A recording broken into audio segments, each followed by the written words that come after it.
Hello, and welcome to episode 43 of Poetry Worth Hearing, hosted by me, Kathleen McPhillamy, and with music by Alex Heen. The theme for this episode was trees, and it has drawn a huge response.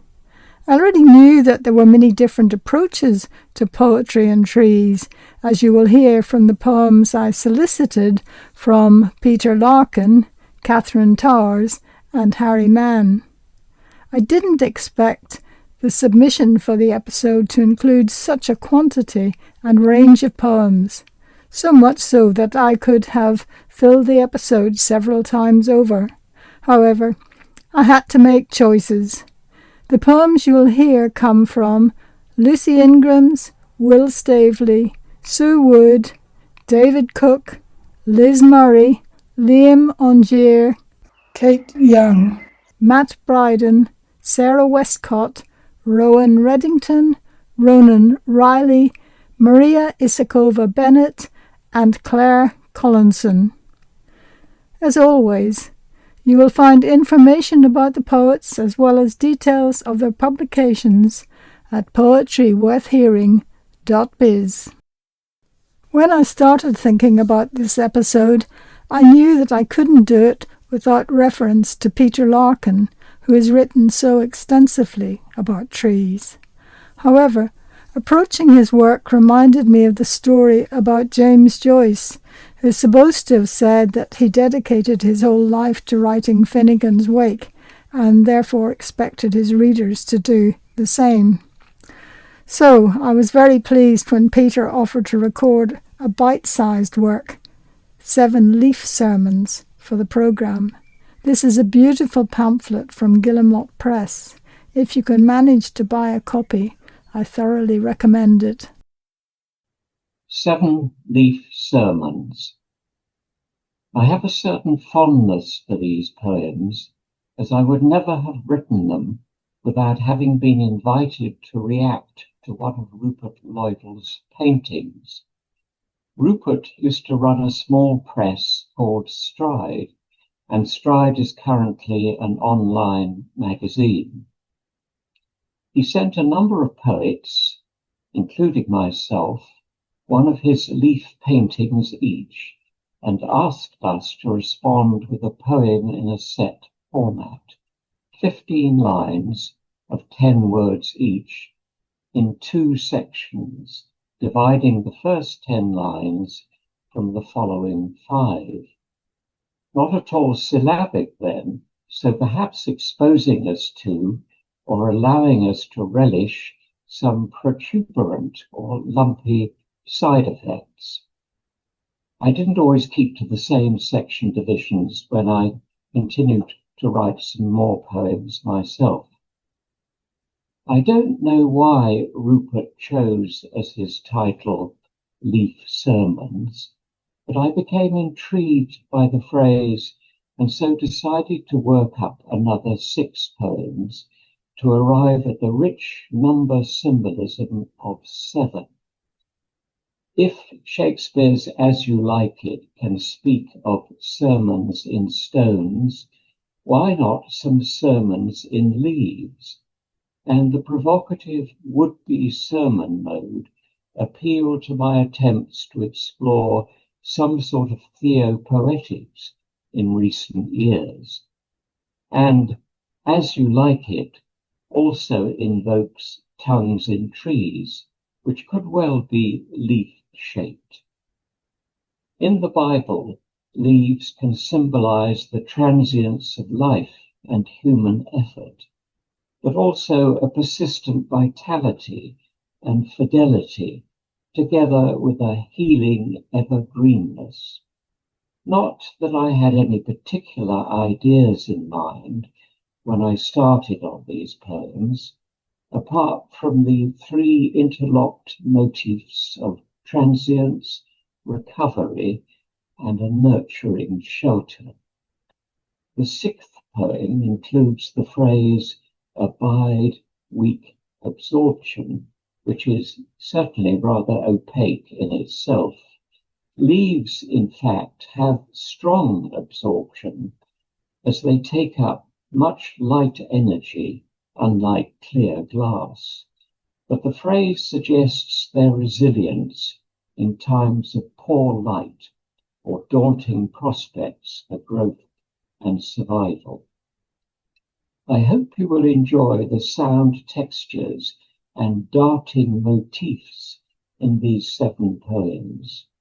I am very grateful to Guillemot Press, who published them in a beautiful edition together with the complete set of Rupert Lloydell's leaf paintings in 2020.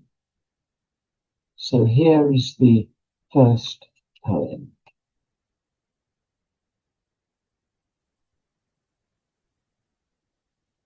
Trees won't be miracle-filled, but can be leaf-willed. Is leaf not to be a weight to tree? How do leaves come to weigh out the entire trunk? Questionless once at arbor point might stir anything but a listlessness of root. They are the one element that won't pass through a tree. Too many straws in the wind. A leaf's tail is opposite its stalk. It never sleeps except in the dawn of bud. The tree was soon parted from its leaves, but not its wintering seed. What's this casts off any distress of tree, simply wrinkles in leaf. Lacking leaf, a tree is not unhoused, but homeless enough, a leaf at last turns its page. It became apron only to the unclothing of indigent tree, litter for free. Sore leaves, no longer interior scapes of trunk, passed across branch scrape, but sole sly ratchet in gear above tree. The second poem. A pinch of leaf is its beseek, not just its repeat. Leaf pellicle, sky's own helical, no longer branch-wise. Preach leaves to a no-stalk naked star. They will find no saving glow left over to see it by. Night poaches from them its need to shelter even from that mode of temperate ray which shines a leaf as largest unshielded feeding film. Though the dark goes deep under in nursing a green filter's overt shadow, all that measures the day's illumination in penumbras of peace, as well as starry pause-alongs of time at lit quirks of night. There is only this green underside ripple to retreat into, to re-seek how a leaf hovers only beside neighbouring leaves. They were never a shelter to themselves, stark as the star points which can't be blunted from an exact line on. Blind leaf beams do get shed over night.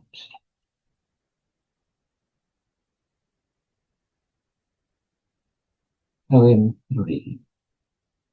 Different foregons, energy. Sooner a leaf lethargy before spike zones of rain. Deciduous leaves were always thornless unless under hail. A leaf breathes in rain but drinks from the root. The sound of rain is its light rattle, rinse sonics of dust down each veining canal.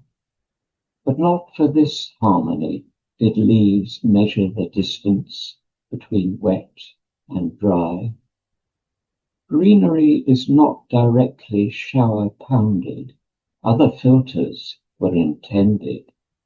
A canopy of splash drapes the former mists of leaf, latterly slight proof against fainting the path of rain. The rain swirl is what leaves didn't filter. They fold around one main curl further down. How root scope gets to think, sank, the shape of its trunk spiraled. Dew a potent jog on leaf. It films a module of non-rain about a narrow morning's brief, at a first glaze before the latent cloud arose, giving direct glint.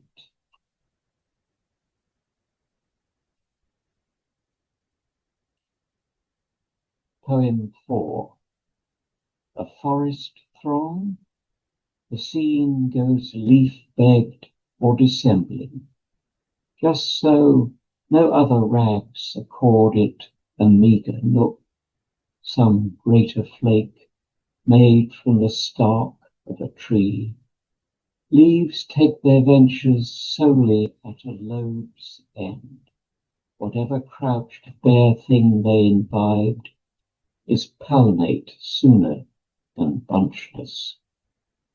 Abandon their branch, but have no fixed deficit, interior to some conjoined double parting, decides any above-ground outroot from solo leaf branching back to earth. Narrowing zones will be green accused. The wild daren't take shelter, but admits to a halter of leaf. More than mere foliage, once masked to teach life, a sea of givings from within its ensign affordances, the angle of levity, full fugal, confess leaf. Leaves endlessly unachieved, profitable, so paradisal what gleams into them. Wherever alternate, no other stipulation, leaf does the human case in dressage. Look up ratchet's foliage, prolific dependence, its frugal iteration.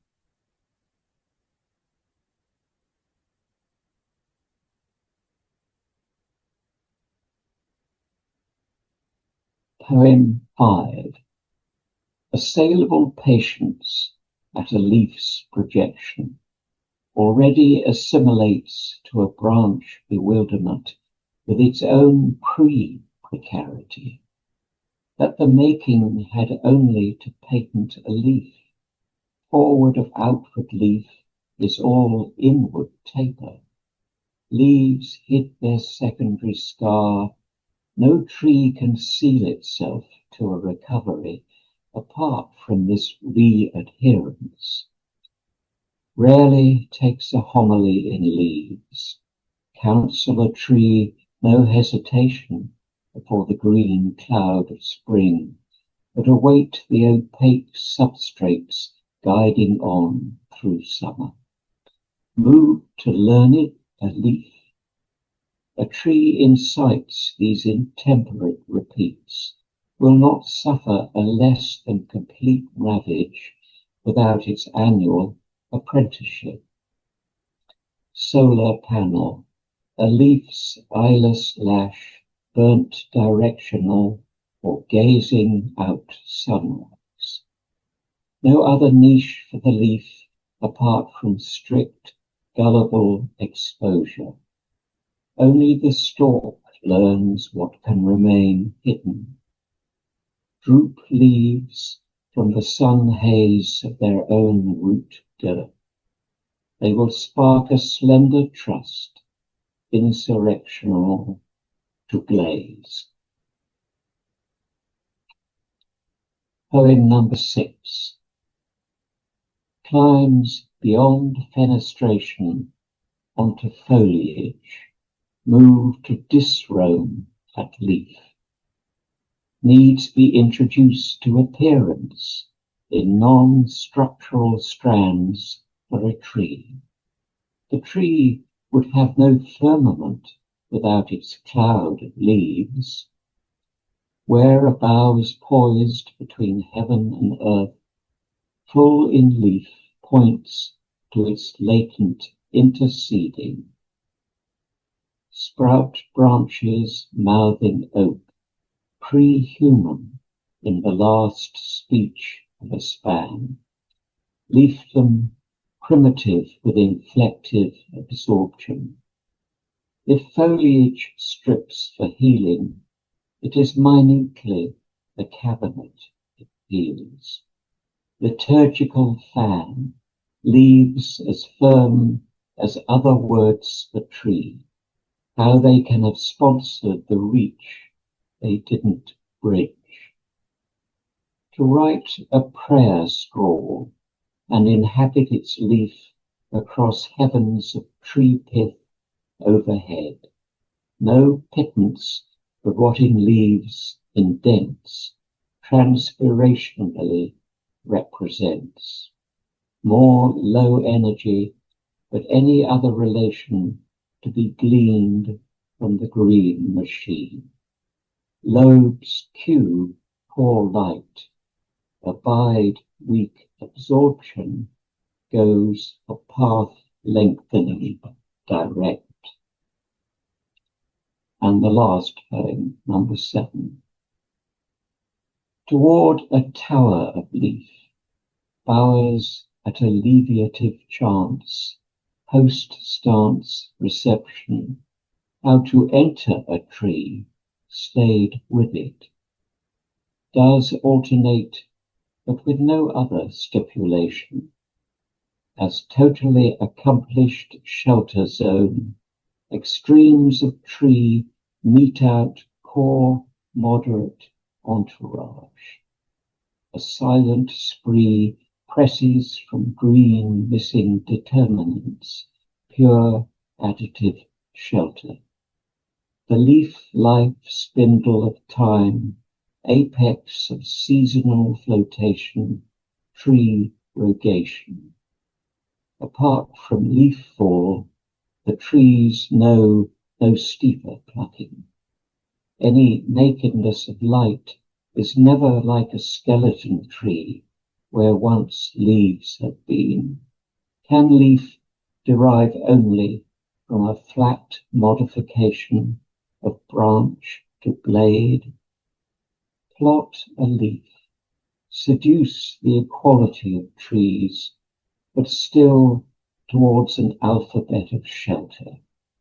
That sheet ratio takes on a signature of remonstrance. To overspill in leaf, not scrape or covet bind, inseparably joins with every future germination. Slim to furnish cover and refinish the blank offspring of root.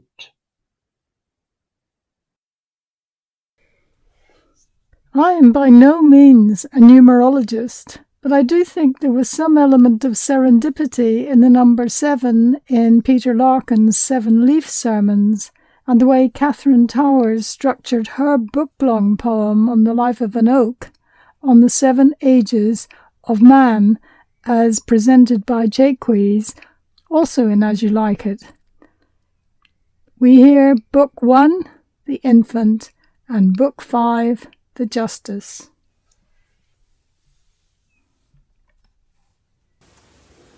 Oak, Book 1, The Infant. This is not chaos, but a small change in our green midst, which shall not wreak havoc, nor shall it bring down curses or disaster, nor cause the seasons to go backwards, nor cause the weathers to upend. This is not chaos, but a small change, a foot in the field's low ebb. Such things are their own happening, and may not be our concern, we being the ones who were here first, and are therefore disposed to take the long view. This is not a moment for foretelling a magnificent woe, but for speaking of a small difference in our bright green midst, which may well come to something, and so we say, once upon a time. After a massed year, an inkling like the thought of a thought. Far from the green skirts of the wood, an escapee acorn can't contain itself, lacking something that's upwards and something that's downwards, though neither knows what is lacked. They'll know when they get to it. No need for this broken old suitcase, which has been stepped out of like a magician's box is stepped out of. Something is moving up through the dark and down through the dark with a creaking you wouldn't believe how loud. Surely it must hurt. Tiny white wavering frond, tiny quivering foot. It's tempting to ask, what if wind had not rattled so hard at the tree, jay had not been called away across the field, rain had not softened the blows, earth had not agreed to pocket this one for keeps. Tiny white wavering frond, tiny quivering foot, wend your way lightwards, wend your way darkwards. Tropic meaning tending to turn without thought or desire, and here you are, poor wee thing, 1 foot down, flapping your new green wings. Infant meaning one not able to speak, not meaning not able to shake in the breeze, not meaning not able to muster a leaf the colour of. Think of the green you sometimes see in art but don't have a word for. You might say it's too green, not like real grass. If you look at an oakling's new leaf, you might say, it's the green I saw in a painting. A leaf must live a few hours in the world before its colour will fit into language. Origami backwards. Another leaf uncomplicates. Sunlight irons it all out.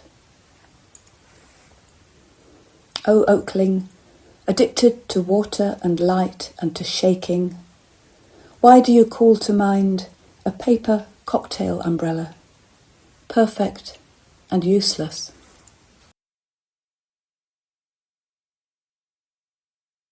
Cranesbill, orchid, clover, sorrel, plantain, daisy, thistle, knapweed, dock.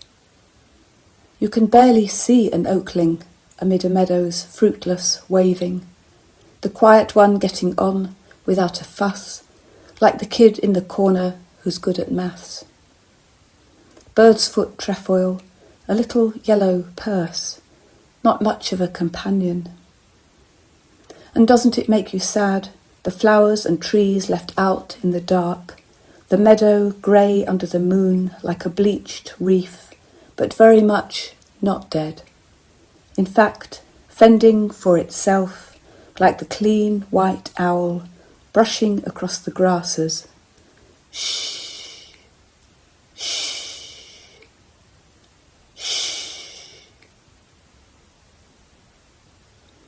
A sapling meaning one who's young, slender as a greyhound. The trunk of a sapling is easily broken under this or that thoughtless heel, or can be snapped off in jaws. A sapling isn't altogether sure, therefore keeps it simple. If in doubt, put everything into up.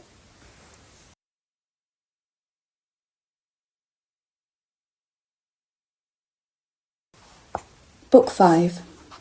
The Justice.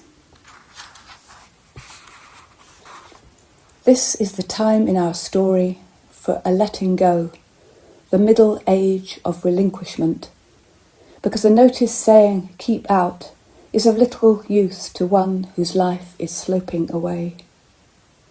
This is the time for an accommodation to the many claims of others, which may be a form of meekness or a form of goodness, although such questions are best left to the gods of right, wrong, or to a weary old judge in pince-nez and clean white ripples of curls, who will speak sweepingly and without quibbles of doubt.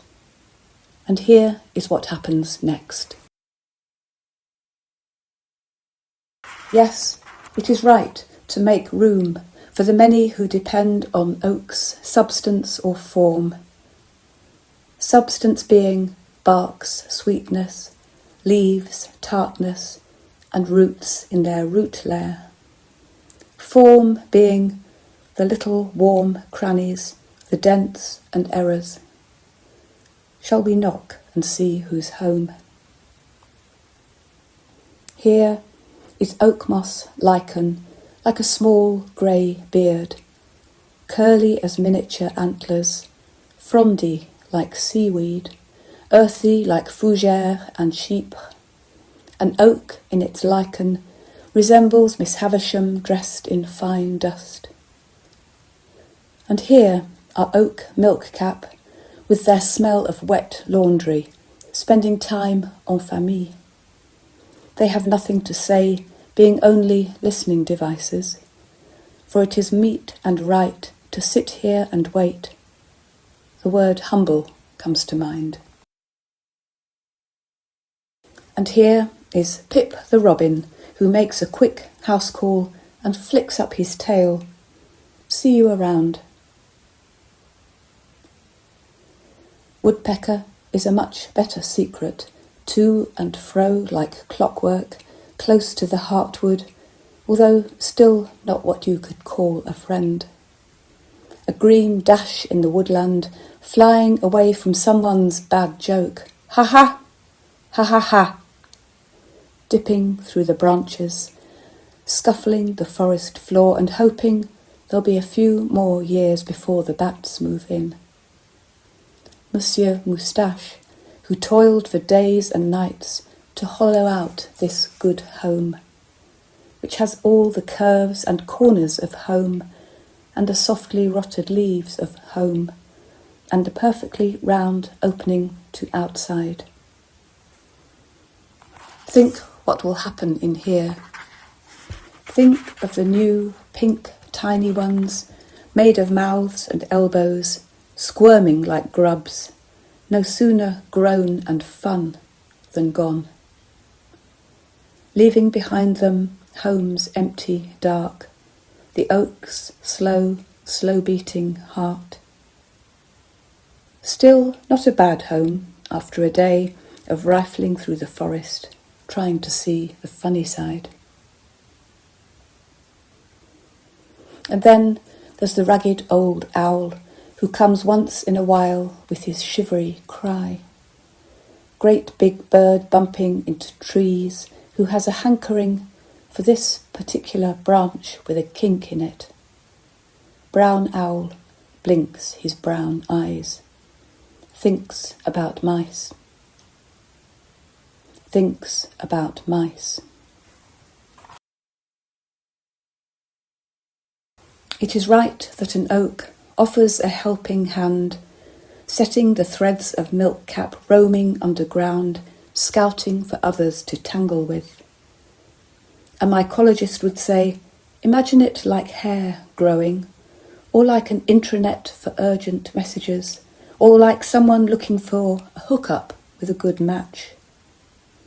And it's right that a lone oak should speak with another, not as a confidant or friend, but as one of like need and mind.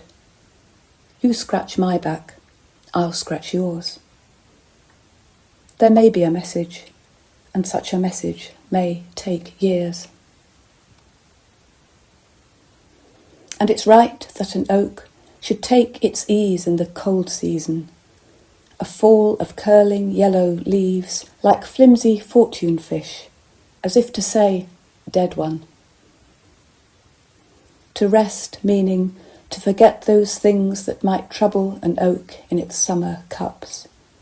Meaning it's time to forget, let us say, the question of beauty.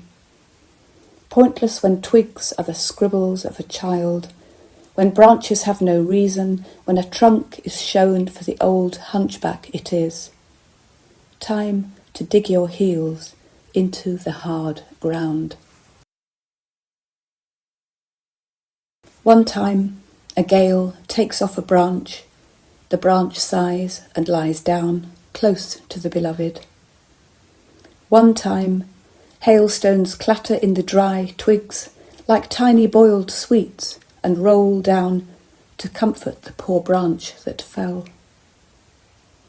One time, a storm rattles hard at Woodpecker's door. Woodpecker finds there is nothing funny in this and buries his head in his green breast. One time, a storm arrives with bright white scissors and makes tinder of a nearby sycamore, which henceforth will be a symbol. One time, a storm sloshes water over the head of the oak, which glitters for an afternoon in 7-coloured beads. In between times, the oak stands.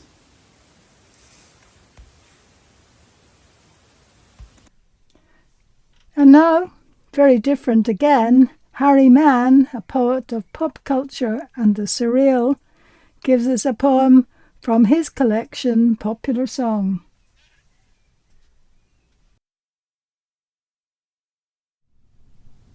Hello, I'm Harry Mann. In my hands is a very weathered book from 1965, and it's got some black and white illustrations inside of boys out and about, boxing, wearing rucksacks, looking through telescopes, weirdly looking through telescopes at horses. It's the boys' book of hobbies from 1965. In amongst various hobbies it's got here, including how to take a brass rubbing, how to make your own hammock.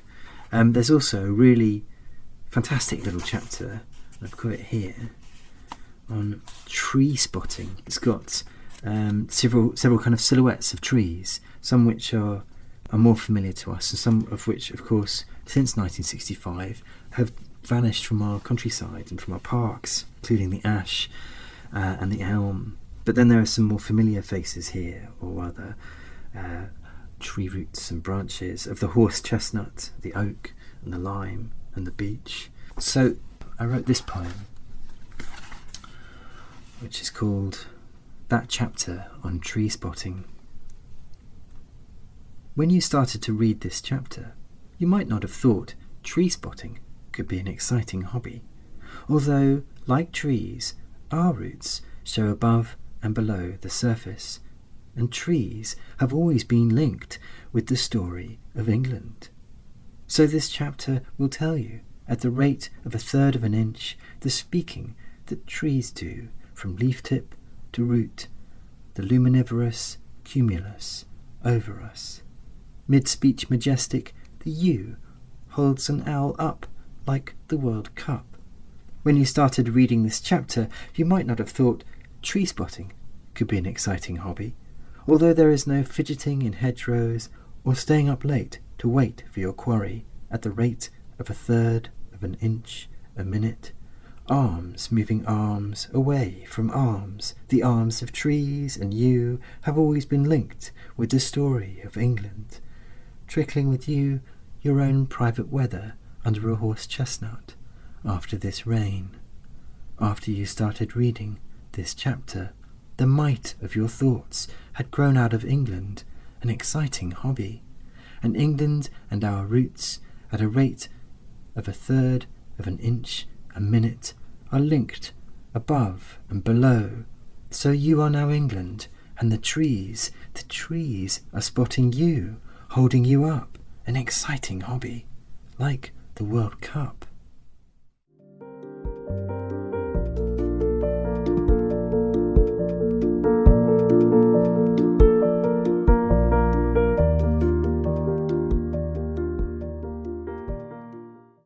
Remember, you can find details of the poets and of their publications on poetryworthhearing.biz.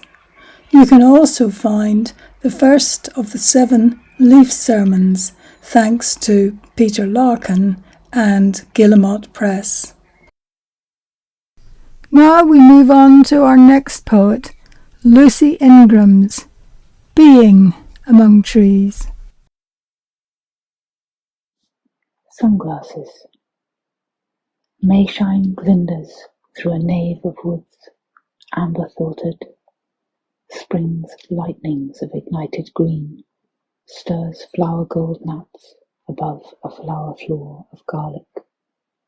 Or did one sunglass lifting hands, one distracted gesture, and depth, tone, a flying bell dimension, drain in direct light. The contrast curt as summer's passing straight to winter, without the count of leaf threads letting go. And next, Will Staveley in Japan. Kodama, the title, he tells us, means tree spirit. Kodama. Businessman, middle-aged, the Fuji side of the train, nice suit with checkered pattern. His eyes above his mask, scanning down the page, as if warding off sleep, as I am, under the spell of some train or tree spirit, fast running out of money on the night side of the world from my waking prospects. I have often fought off sleep behind the hills of Hyogo, which rise and rise, a forest green I want to run within. The next piece, by Sue Wood, I think of as a kind of catalogue poem. It takes us back to prehistory in tracing the relationship of trees and human.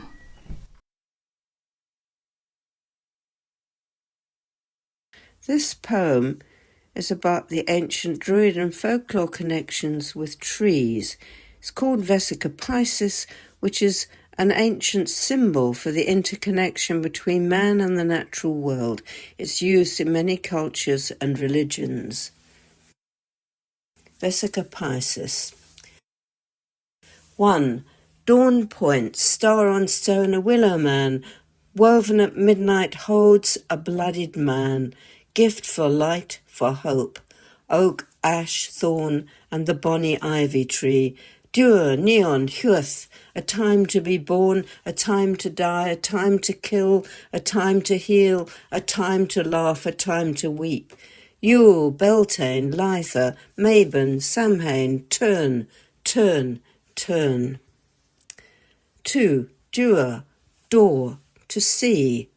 Oak, skyhead, spyhead, eye behind the gods, sunset arras, listener at Odin's keyhole, Thor's conspirator, lightning wrestler, thunder's soundbox, earth-rooted, Hades compatible, wired, message decoder, a handful of acorns, the acrid tang of the future in their ancient mouths, God's gift of mistletoe, parasitic along sappy nerves, berries, white snot beads, the wren rustling oak leaves, her divination, trick, trick, trick, to eager ears, a Welsh maiden woven from oak blossom, meadowsweet, broom, St. Brandon's oaken boat pushing out to the world's edge, green-limbed robin under the oak, time to be born, time to die.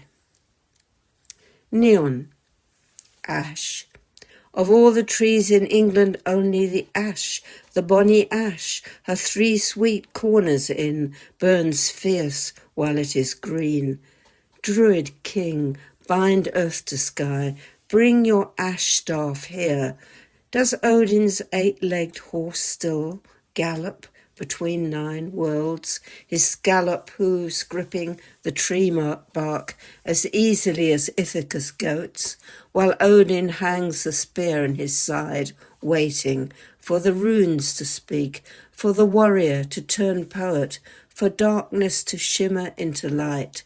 Only the ash, the bonny ash, wolf time, wind time, axe time, sword time, shields high time, Yggdrasil, friend of the clear sky, 4 deer browsing, 4 winds blowing, a squirrel, a snake, a golden cockerel on its topmost branch, no one knows where its roots rung.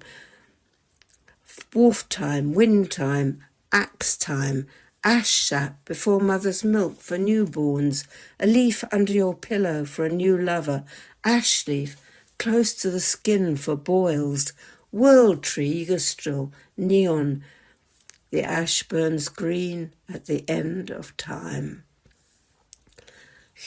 4. Heweth, fear or love and affection.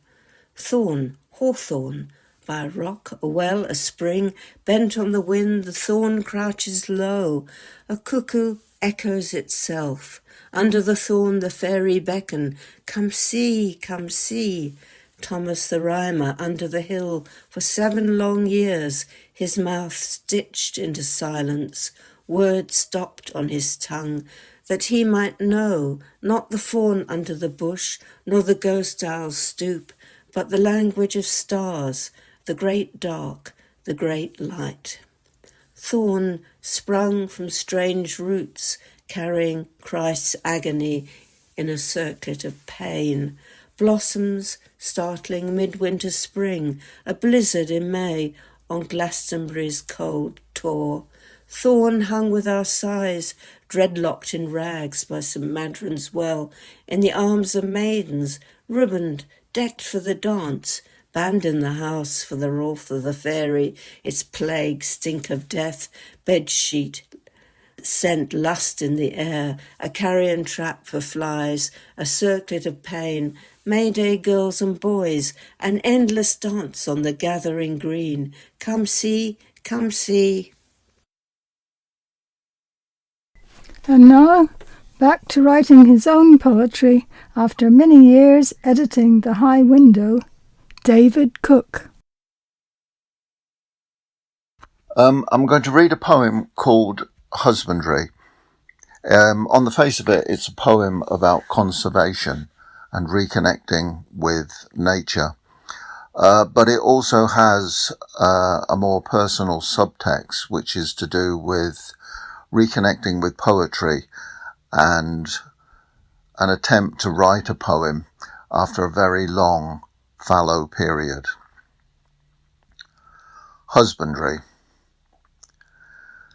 I am out on one of my walks around Peatmore Copse when, unexpectedly, a cadence occurs, like sunlight filtering through refurbished trees, as once more enthusiasts gather, our local community at its best, gregarious, inspired, and unaware of how their endeavours reproach me.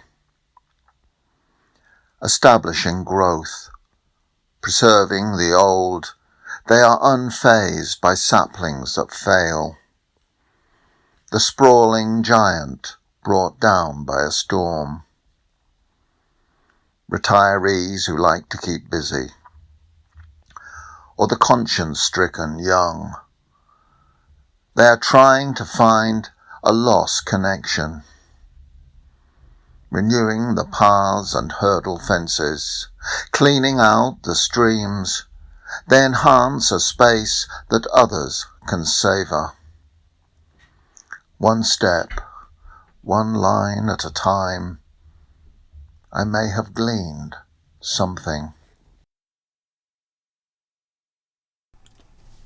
Liz Murray and Liam Aungier, the next 2 poets, turned to trees at the opposite ends of life.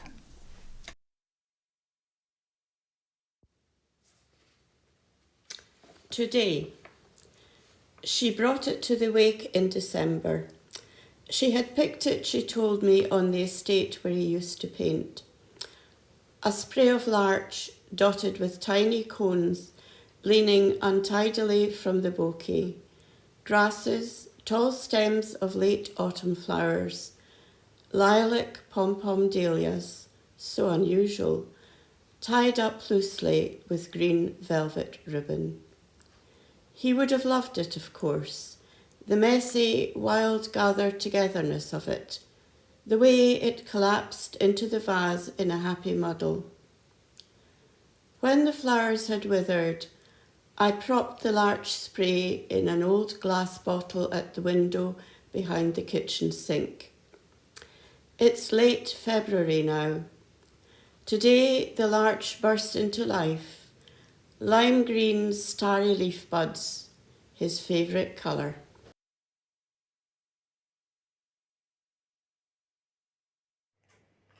Arboreal, for my nieces Mia and Ellie, by Liam Aungier.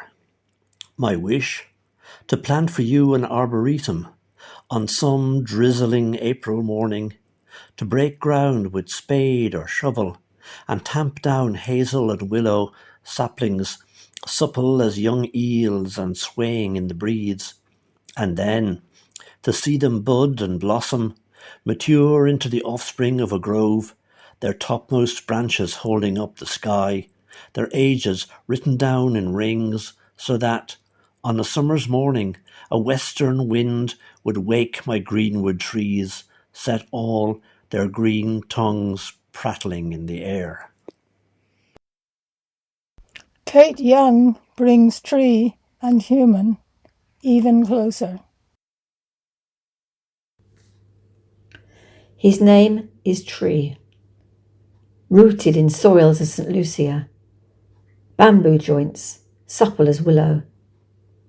He bends a branch of calabash, plucks a husk of ital, places flesh in his pharmacy of fruit and spice laid out in bronzed copper pots. Guava, lychee, mango, ackee colour my eyes in rainbow juice. Ginger, nutmeg, lemongrass leaves, scented air catching my breath. Tree speaks of healing, inside out, rubs, scrapes at skin and pith, passes health among his guests, slender fingers lifting, sifting. Paused, Tree raises lips to light, drinks in the banana quit trill. It speaks of freedom, soft-winged, to a place of peace and flora. Next, Matt Bryden, with 2 poems where trees are integrated in powerful memories. The divorced mother tells me to take my pleasures where I find them, has her daughter tilt me back into the circular swing and grip the seat as she rocks me. Close your eyes, she says, and transports me to a fallen tree polished by rain, stripped of bark by deer, grooves wound into its trunk, slippery even on the level surfaces. Would have me lay down my daughter's coat, take purchase.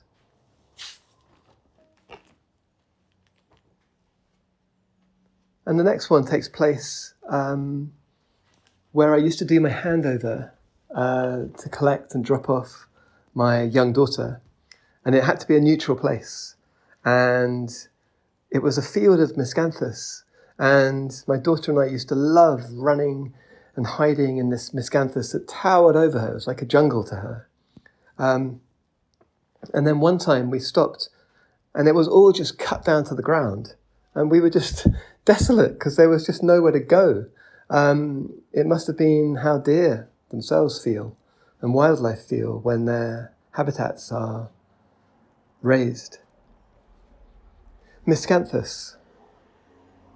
These raised fields are like the cloudscape atop the faraway tree before a new land revolves. For a while we did our handovers here.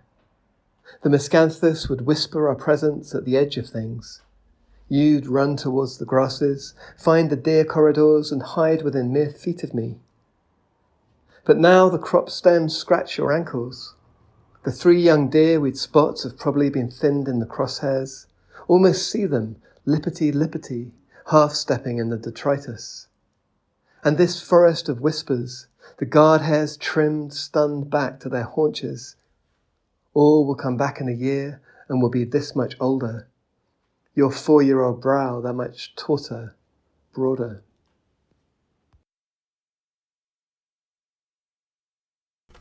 Well, miscanthus may or may not be a tree, but an oak certainly is.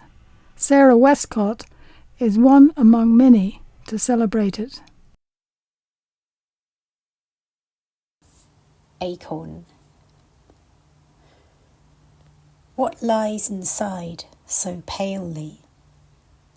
Cleft along the grain, the kin of itself, and rushing over the body mites. It stirs, stone rolled from a tomb's mouth. Now a body too large for its bindings, all shouldered, hums and heaves, never turning back. A wide, smooth face. A waistcoated, rotund gentleman. He leaves behind his bed, and across some boundary he shoves, cumbersome and plucked, so vulnerable. With designs on himself, he begins to set about it. A root, a cord, the nerve of it. To look about like that, his feathered head twitching, frayed with sensitivities, quite sure of his direction. The little gonads opened, a jewellery box, the jewels now ignored. One tip, just one, oh tenders. Rudely, bravely pushing into new lungs. 2 leaves, so very new, so soft and keenly made. A pause, to taste the light and air and answer, this? Oak flower. How do you awaken like a language comes to speak of itself? Roll me into the heartwood, take my pulse into your own. Slow me to the woody lengths of breath so slowly rising. Let the ants be meticulous, let the wind take me like a song. Leave your echo in the wet earth, let the dark be dark of my hair. Let woodlice lace me so I might line a leaf edge, sift as pollen. Rowan Reddington gives us another catalogue, bringing the past into the present, and he gives his own introduction. My name's Rowan Reddington. I'm a poet and tree surgeon living in East London, and I'm going to read 3 poems from a cycle of poems I'm working on called Tree Songs. And it's based on Robert Graves's so-called ancient Ogham tree calendar. It's curious because he actually invented this so-called ancient calendar, but it's been quite popular since, I think because of the dearth of information about pagan pre-Christian Britain. And anyway, this cycle of songs will follow each tree and each month, and we'll explore the seasons and myth making, and it will celebrate trees, of course. So, Birch Song. If noontime moonlight shivers in wintry silver slivers, it's only you, bright pioneer of the frigid wood. As short-lived as us, leaving jagged, your sap is an early riser, tapped and boiled to syrup, or brewed to wine by ancient moon-eyed foresters. 6 million seeds per catkin, scourge of the weepy-eyed, though you too have been known to weep. Betula pendula, your twig fingers of feathery, pendulous cascade. In your surge for the sky you bend, and bend till you break in the wind. Your skin that was starlight is corked now, dimmed.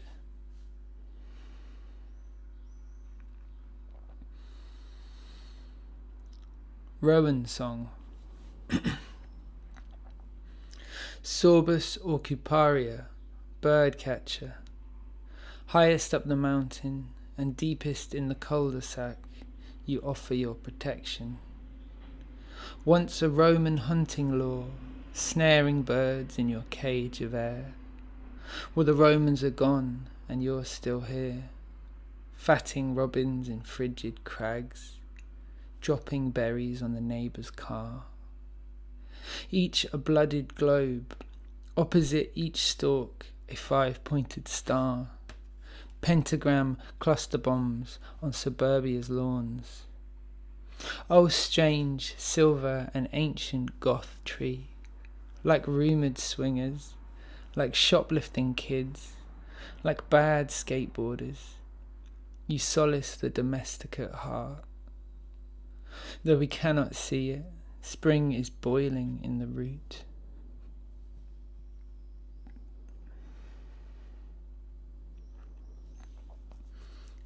Willow song. You weave just like a hex.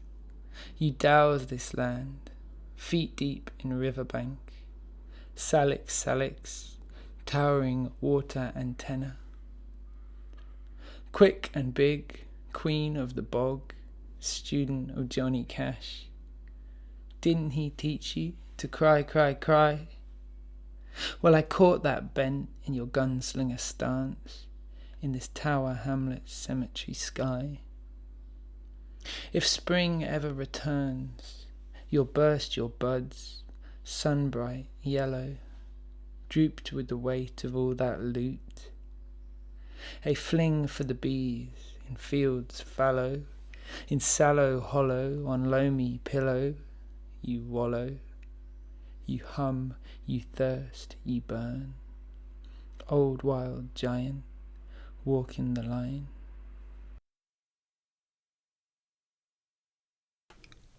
Ronan Reilly is another poet for whom trees mark important moments. Here he is with 3 poems.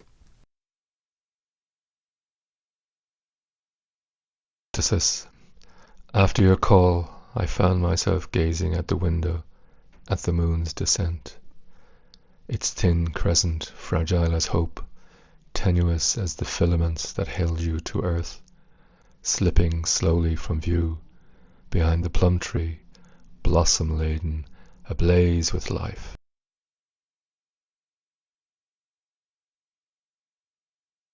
Incident in the Botanic Gardens. The river shoulders the bend in a movement muscular and silent, its ripples carrying the sky in arc after arc beneath arching trees. On a surface scattered with light, over a dark heart swollen by rain, a wind shivers, leaves blanch, a bough crack thumps to earth.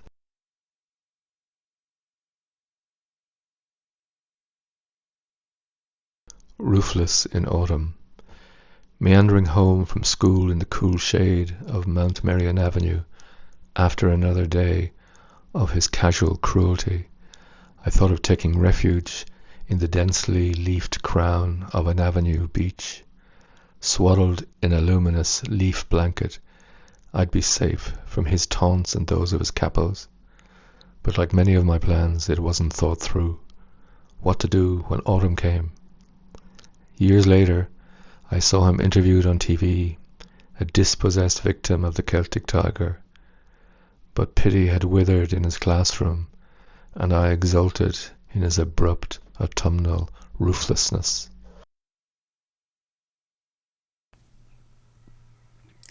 Maria Isakova-Bennett's birch tree becomes a powerful metaphor for feelings and experience. Birch, Liverpool. Some people say she is weeping, but she is dancing. Briefly lemon yellow like spring, fragile like chantilly lace, full of now and tomorrow.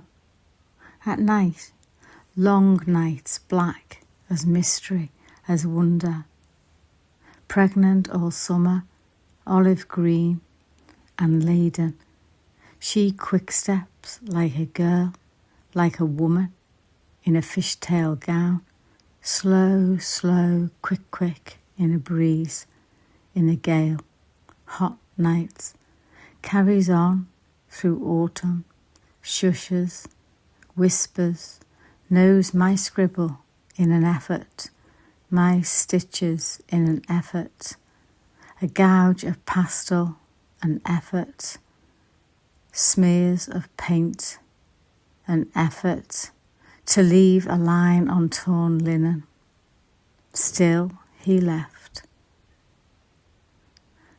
Someone said my words lack drama. Afraid to begin, I cannot speak. Look to her instead.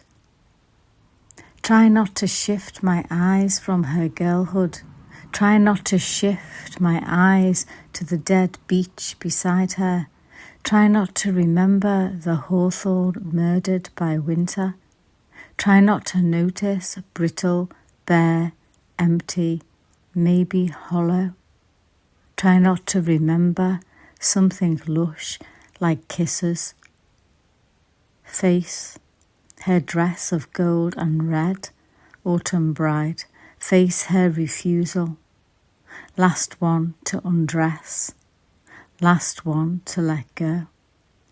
Keep myself indoors looking out. The last two poems come from Claire Collison, and I think you will enjoy, as I did, their quirky difference. Here are two tree-themed poems by Claire Collison. Dolomites. Especially hard hit were the spruce trees of the Paneveggio Park, beloved of Antonio Stradivari as the place to find wood for his stringed instruments. The Times, November the 2nd, 2018. I almost blinded a cellist once in St. Martin in the Fields. He was performing the Bach suites from memory. Sunlight ricocheted from my pocket mirror, just missing his eye. When I dream I am flying, it is modest and domestic. I take off from a chair, breast-stroking over dining tables and kitchen work surfaces. Omniscience has always been cherry pickers, the first 5 minutes of Citizen Kane. Drones give feeble God view, but we can't resist. How unevolved we are compared to flies or root hair. There are cellos in the trees. We wear paper hats and complain like squirrels, feeding our leftovers to the wolves.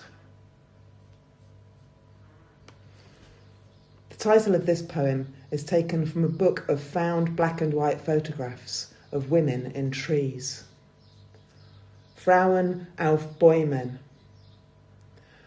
All the women in trees, picked up for a song in flea markets.